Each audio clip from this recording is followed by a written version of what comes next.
Good morning, dear friends. It is Tuesday. It is no longer Hanukkah, but we have to take the Hanukkah energy with us throughout the year. Today is the 7th of December, notwithstanding my denial about the passage of time. And today is the 3rd of Kislev, Tevis. You see, I told you I'm in denial. It's the first day after Hanukkah.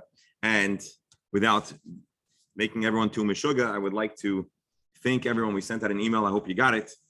But Baruch Hashem, our active part of the campaign reached a close with a very historic success. And even more importantly, with the optimism presented by the campaign, we were able to secure the property with just nominal short-term loans to bridge the gap.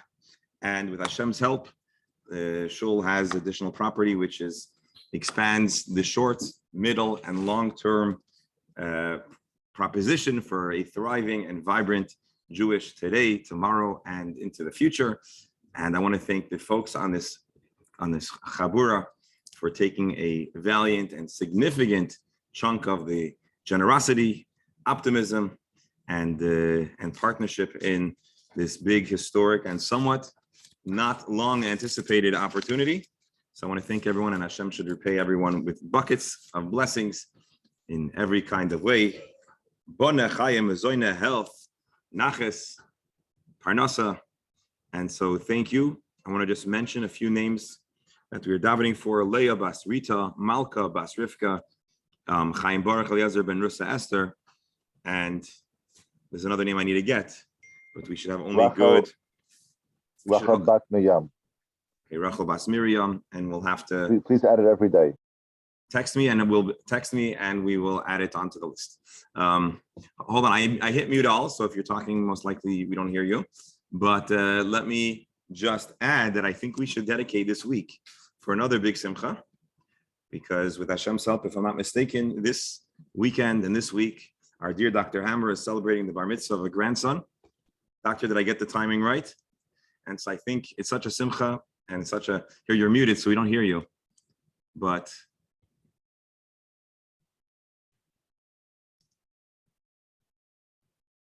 yeah, I'm not sure if Doctor's frozen. Maybe I'm frozen. Oh, Doctor? Yes. Okay, we hear you now. We hear you. The connection's a little weak, but I believe there's a big bar mitzvah this week. Hold on. It's after Hanukkah. It's after Hanukkah. Shabbos Vayigash. Sounds right. Well, then let's dedicate this week to honor our dear doctor and his grandson's bar mitzvah. It's a big simcha, and we should have vast naches from this grandson and from the whole mishpacha, and a simcha of a member of our chabura is a simcha for all of us. And so it's a special privilege to dedicate this week to honor the simcha. Dr. Hammer, you should have vast, big naches in every sense. And hatzlacha to have a simcha going on is certainly a big thing. So we honored Colby's Hanachas Tefillin, but let's honor our week celebrating the bar mitzvah, and we should only have nachas to share, nachas to report, and good occasions. And thank you, Doctor, for being a pillar of the Talmud Chabura. Thank you. Beryl? Rabbi, the best line about that is why grandparents and grandchildren get along so well is because they have a common enemy. Oh, you give out. Okay. That is a good one. All right, so let's share the screen. Let's jump into the Gemara. And again, thank you all for bearing with me as Hanukkah was just a bit flaky. But Baruch Hashem, we're back in business, learning one page, one line at a time of the entire Talmud. Presently, we are embarking on, or we're studying, oh, you see I'm logged out. We're studying Masechet Shabbos, Perek Asiri, the 10th chapter, page 92b. We started a new Mishnah yesterday, the Mishnah on the topic of, still on the topic of carrying, but now we're getting into some distinct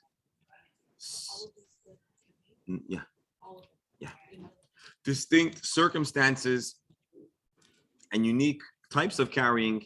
Now we're talking about stuff that's swinging back and forth on a belt or something to that effect. Let's open the computer. Here's the Mishnah. We read it yesterday. We'll read it briefly. You intend to carry something in front of him, oneself, and it goes behind. He's exempt. He intends to carry behind oneself and it ends up in the front. Chayiv.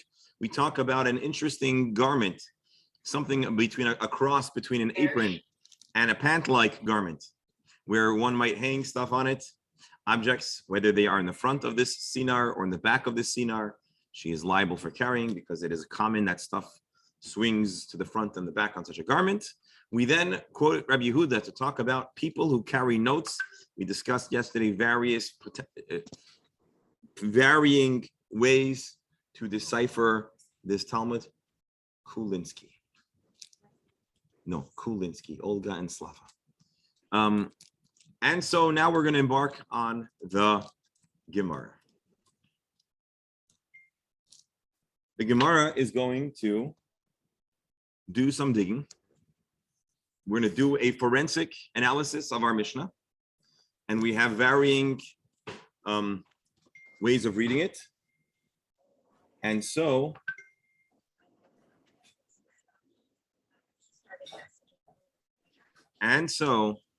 let's jump right in. I'm sorry, let me just check in. Are we good? Should we jump into the Gemara? It's a little quiet. So I just want to make sure that we're ready to jump in. Clearance for takeoff? Is my sound? All right, sound is good? Good enough. All right, good enough. Good enough is not good enough, but okay, we'll take it. Good. Okay, shkoyach. The Gemara wants to know, why does our Mishnah distinguish between the intention for something to be in the front that swings to the back versus something that's intended to be carried in the back that swings to the front? Let's just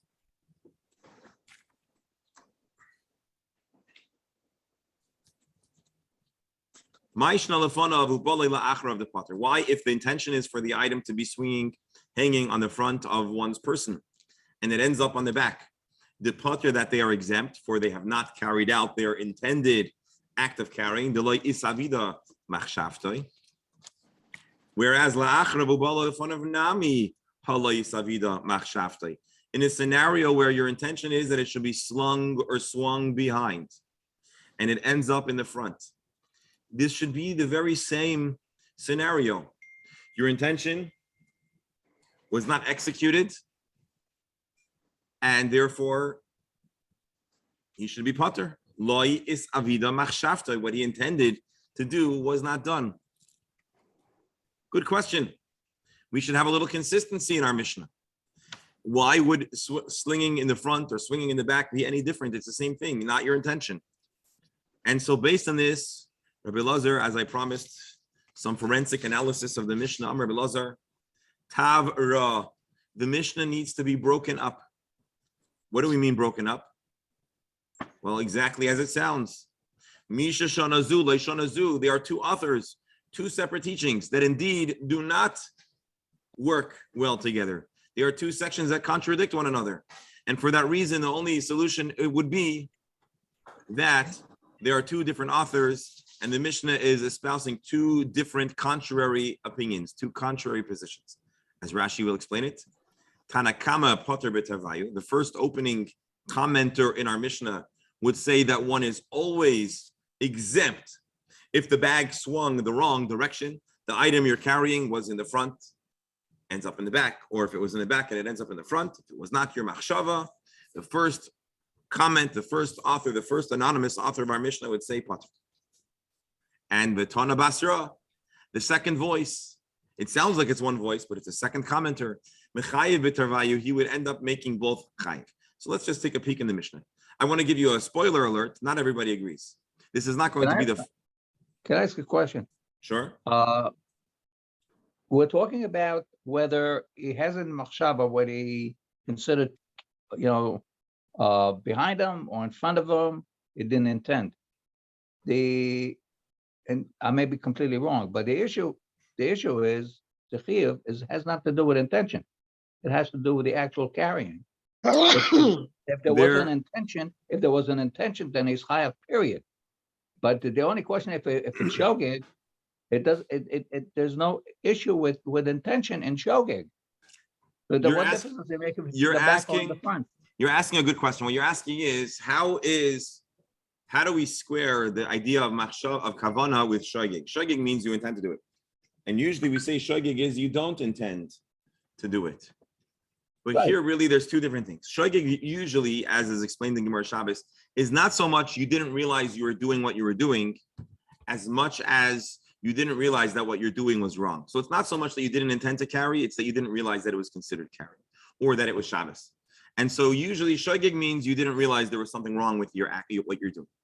When it comes to the laws of Shabbos, the fact that your action was intended is a very important part of the dialogue.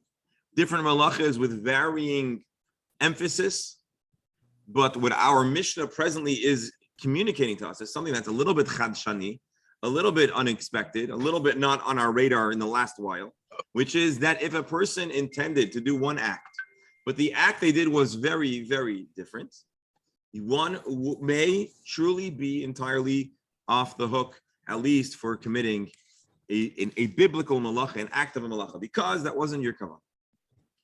It was not your intention.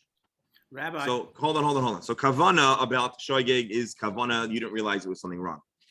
But miskavein, the act that you did is not what the act that was done is not the act you intended to do. That could very strongly make a person be potter. And that's what we're saying over here. So really our Gemara's question is, or the chiddush of this Mishnah is, and then Rebbe, I want to hear from you, is carrying in front versus in back. The name Khan, it's Warren Khan. Yes. Is it considered two different actions? Because the bag swung to the front or swung to the back? How different are the two facts? How different is carrying something slung to the front or slung to the back? That, I believe, is the real chiddush, or the thought-provoking aspect of this Mishnah. You and I, if you would ask us, we'd say, what's the difference how you carry it? You're carrying it. And you're carrying it generally in the same method with the same weight. It should be the same. One of the sages of our Mishnah says, no, it is not the same. And the only thing I'm thinking as I'm speaking, so this is not well researched, is that today with the industry of exercise, no, campaign, but it should be the name over there. So we know that if you hold a band one way, you hold the band another way, you're exercising an entirely different muscle. So maybe, well, we'll see how the Gemara unfolds. But that's, I think, the chiddush of the Mishnah at this moment. Reb Beryl, we owe you the mic. I want to go one step further from Reb Menachem. We're basically saying, why are we worried about a guy who walks out intending to carry? Something happens, he did nothing, it swung this way, that way, who cares? Why are we so worried about this guy? Who's I this think guy? that's where Reb Menachem was going, but he's more polite. Explain your question again. I didn't understand that. Why are we trying to find something positive in somebody who starts out with an intention to carry? It swings back and forth. It's not him. He fell, he turned, or whatever. Who cares? There's no emotion. Reb Beryl, this Mishnah is not an emotional text. The Mishnah is a legal text. There's no excitement or lack of excitement. There is a scientific, technical, legal question. Now, I know Dr. Hammer is saying, Kavana, how could you call this how could you call this an emotionless story? But the story has emotion, but the Mishnah's analysis is technical and legal. Is your action identical to your Kavana or not? You and I and Reb Menachem and everyone say, what do you mean? You intended to carry and you carried. It's identical. And that's probably because we are seemingly identifying more with the second stanza, the second line of the Mishnah, which says your Kavana happened. You did the malacha, you're chayiv. But not everybody agrees. And so, Reb Beryl, you're correct. What's the simcha? A guy tried to be Michal Shabbos. You're right. Emotionally, if we were having a Hasidic Farbrengen, we would all be very distraught that a Jew doesn't appreciate the value of Shabbos to the point where he only escaped Chilul Shabbos on a technicality. That's a sad day because we value Shabbos, we value Yiddishkeit, we value the relationship with Hashem so much. But in the clear, dry, and cut legal question, that's our question. And we're in middle of trying to figure out Is there a difference between where the bag is slung or not? Rabbi, I could see him in front of a Beis Din. He's accused of intending to carry, and his excuse is it swung from the left to the right. How long would that last in the Beis Din? Well, we have to see the rest of the Gemara to know if it's a good case or not. But I'm thinking more that a good Jew who loves Shabbos, loves Torah, loves Hashem, is coming before a Beis Din and say, listen, folks, I may have done something that I didn't want to do. I regret doing it. I didn't realize it was Shabbos. Help me out. Do I need to bring a chatos or not? And the wise rabbis will stroke if they have beards, they'll stroke their beards, or if not, they'll think deeply and they'll open up to Gemara Shabbos, page 92b, and they'll review the question and say, young man, where was your bag slung? They'll say, it was slung behind me. They'll say, young man, what was your intention when you were carrying? Do you recall? They'll say, oh, well, I meant to carry it in the front. They'll say, young man, I have good news to share. It's not good that you forgot it was Shabbos, but you've escaped on a technicality. There is no need to bring a chatas. However, if you want to do teshuvah, you can study the laws of Shabbos one more time and make sure you're very well versed with them and encourage your friend to do the same. My guess would be the opposite. Bring the chatos. We need the money for the Beit HaMikdash. Skate nicht azoi. Skate nicht azoi. I was careful. I was going to say they could have said, young man, go to Miracle on Ocean Drive, but that would have been in poor taste.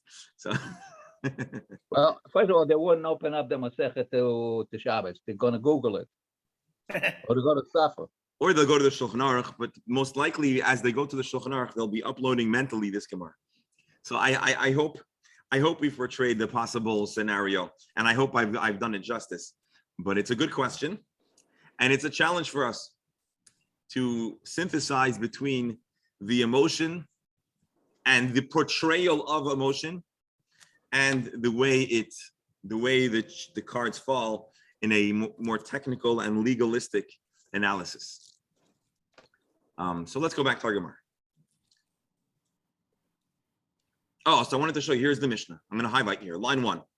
You intend to carry in front, you carry back, pater. That's line 1.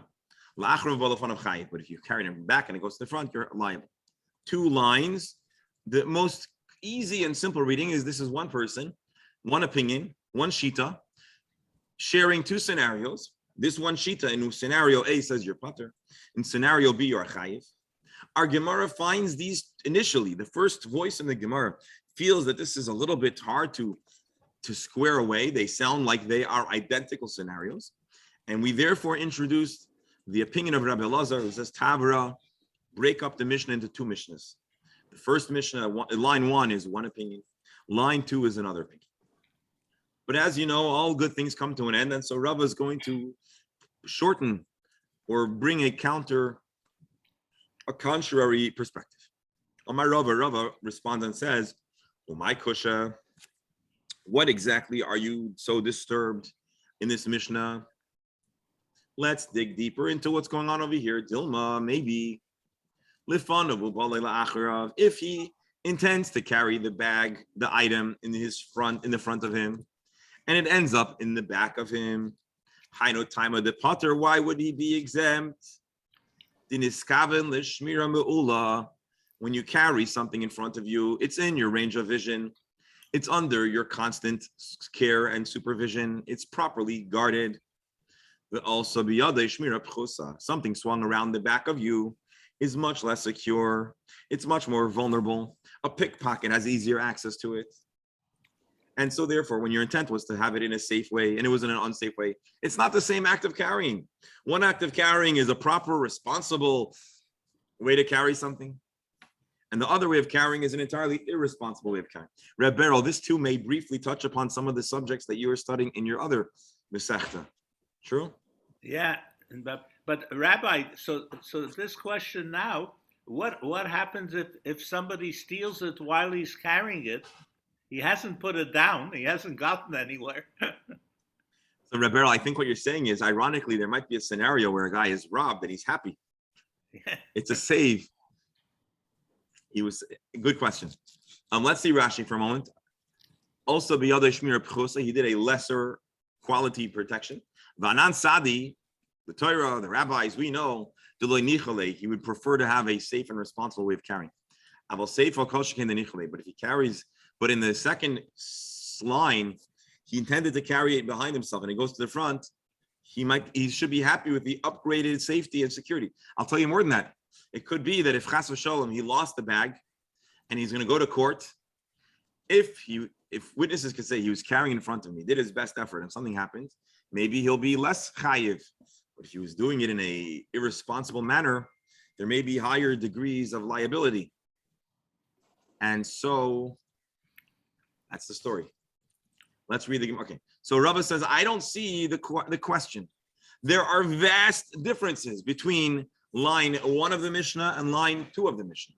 In line 1, he intends to carry it securely, and he ends up carrying it insecurely. He intended to ship the mail with insurance, and he shipped it without insurance or without a signature.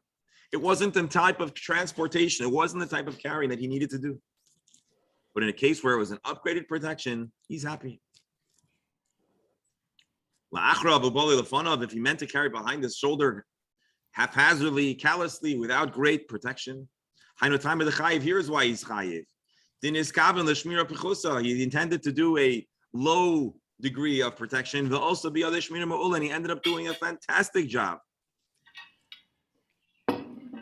So Rava explains that although superficially the 2 lines of the Mishnah seem to be identical, when we dig just a drop beneath the surface, everything seems to make sense. Based on Rava's explanation, our Mishnah no longer sounds shver. Our Mishnah no longer sounds to be difficult.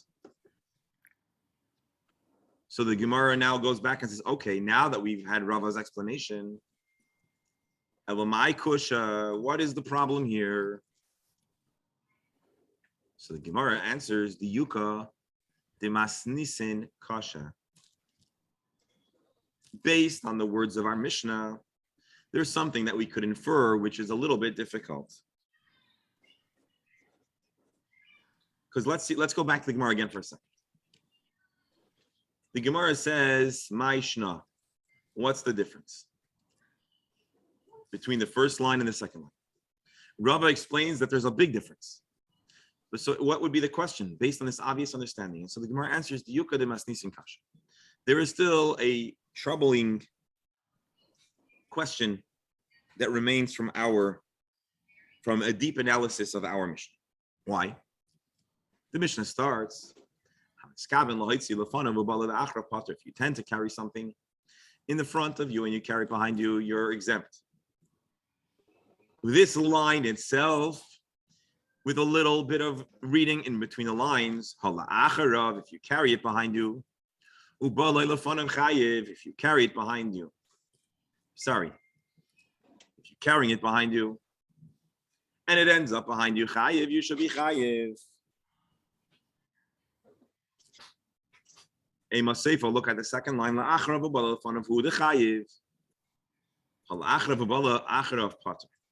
right, let me explain to you what's happening.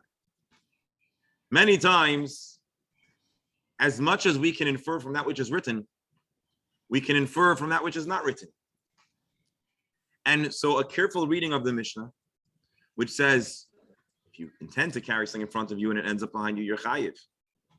From here, we can obviously infer that if you always intended for it to be behind you, you're chayiv. But a careful reading of in between the lines of the second line, which says, if you intended to carry it behind you and it ended up in front of your chayiv, we would think to infer that if you always intended to carry the item behind you, you should be entirely patur. So basically, there is a prospect, a possibility, that with a careful reading of our Mishnah, one may come to the conclusion that carrying something from behind would leave you exempt from carrying. And we know that's not the case. Rabbi Lazar therefore responded to this much more subtle potential question. We will yet need to break up our Mishnah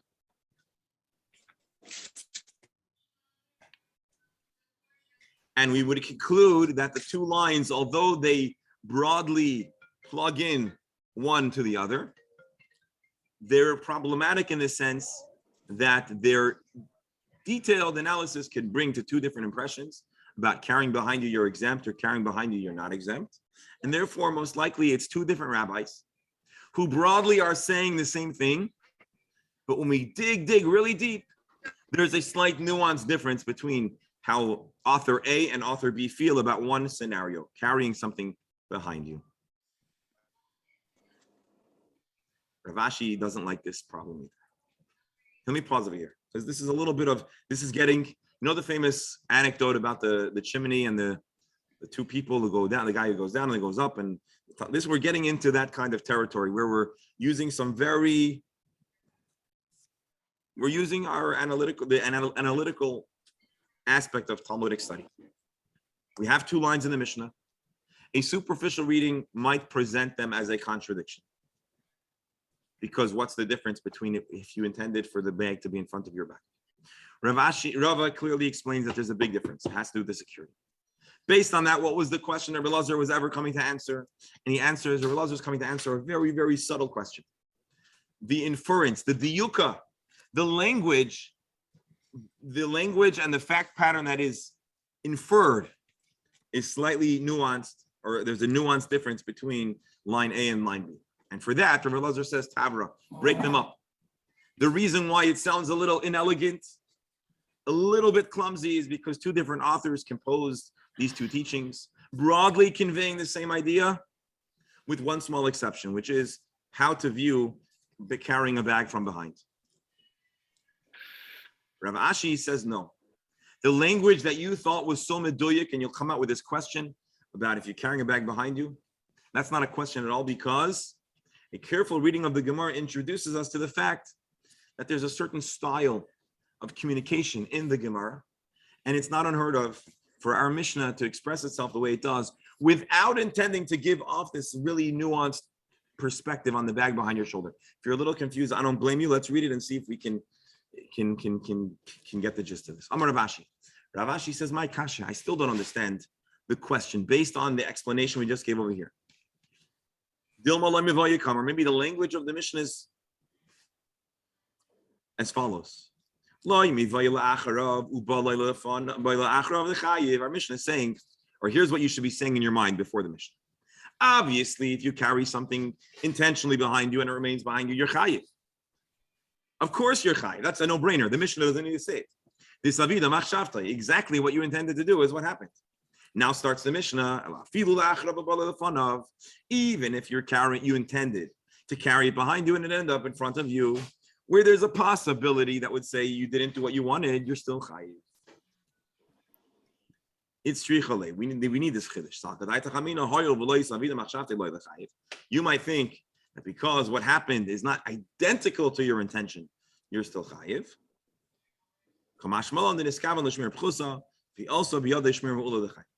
Because there was an upgraded protection, you are chayiv because it was just like you got a bonus.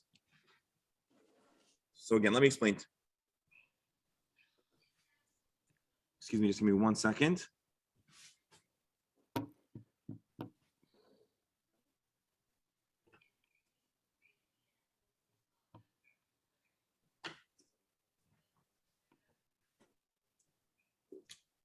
All right, sorry about that.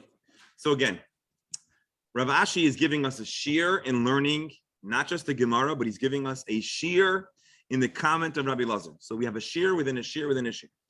The Mishnah is a shear. We have what Rabbi Elazar said in analysis of our Mishnah. We have the Gemara teaching us what Rabbi Elazar meant to say, and then we have us teaching what the Gemara is teaching. So that's why maybe it's a little confusing. Rav Ashi explains that you have to understand certain facts. That's what the Mishnah carrying plus. When you're carrying it, indeed. So this is in your cup. You're staying in the cup. That's obvious. In a pouch. Some kind of wallet. Chachamim say you're the Chachamim. Ends up behind their shoulder. I think something slow intention is to displaying 2 weeks and no hands. If you don't protect your floor, so Rabbi Yehuda and carry down. Shupater. What's happening over here? And they are carrying us directly. Something slung behind your head. It's like shows that we have a max.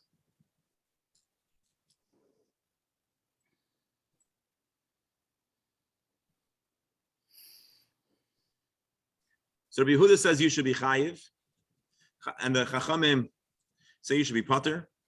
Rabbi Yehuda extends his viewpoint. Not only are you chai when you carry something upside down, but even when you carry something behind your shoulders. And we can infer from here that Chachamim say that just like when you carry something upside down, that's not a good way to carry it. When you carry it behind you should also be chai. The Brisa continues. Amar Rabbi Yehuda commented about this conversation. Ani amarti lam davar echad. I commented to them about a specific halacha that they should agree with me. V'hein amru davar echad, and they talked entirely, talking entirely about a different topic.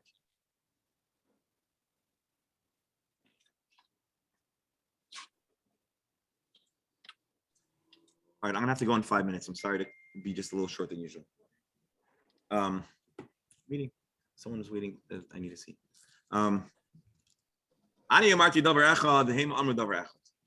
I said something to them and they said something to me. I talked about a certain halacha and they said a certain halacha.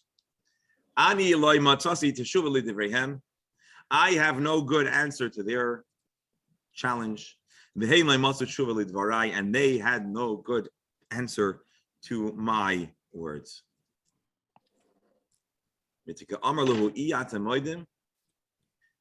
Based on this, the language, shouldn't we infer? Side down to Carmelite. The Tanya Lav agrees, counting behind you. Sounds like Rabbi Yehuda that with the Brau we thought that Rabbi agrees. Is considered counting behind you. Intended the Chacham with your and now just ask them when is there matter of and the preposterous. I do not. There seem to find that we can say Gemara based anything scenario carrying a balance that we can say understand you. Then we have the bottom line. Can we add it? Okay, you can't hear me. Call me later. Now I hear you. Go ahead. Yeah. So somebody who needs a refuah, could we add him to the dedications, please? Let's do. If I forget, I just need to reorganize my message. So please feel free to remind me or We'll mention his name and then we'll do it again tomorrow. Hersh Tzvi Ben Rochel. Tzvi Ben Rachel. Yeah. Well, let me just add it. Actually, let's just okay. I think you said Hersh Tzvi Ben Rochel. Hersh Tzvi, well, it's the same thing, really. Yeah, it's two names, but still. Like Hirsch. Dov Bear. Rebel Hirsch, Yeah. Tzvi or Tzvi Hirsch? I beg your pardon? Hersh Tzvi, his wife told me. Ben Rachel? Yeah. All right. Rabbi, Yes, have you been in touch with the professor, with Victor? I spoke to him this morning. Yes. How's So there's a How's, recording. I don't want to. Those who want to reach out to him can certainly reach out to him. They're still dealing with medical questions, but let's leave it at that on the public waves. But Hashem should help. no? Because With doctor, when I we have said her that name. I need to get a name, I want to get her name so we can add her to the list as well. I have her The name. main thing is we Her should name is Ludmila Bat Nadezha. again Ludmila. Mila or Bela? Ludmila, Ludmila, Bat Nadezhda. Bas H. Not Hey, doctor, I'm going to call you. I'm going to try to get it clearly. I'm having problems with my sound. Call me when you have a chance, Rabbi. Oh, yeah. Folks, thank you so much. Have a freilichen today. A good day, a good week. Let's hear good news, Dr. Hammer. Mazel tov on your Tuesday. simple week. you. And Thank you. we'll be in touch. Thank you all. Hello? Yes.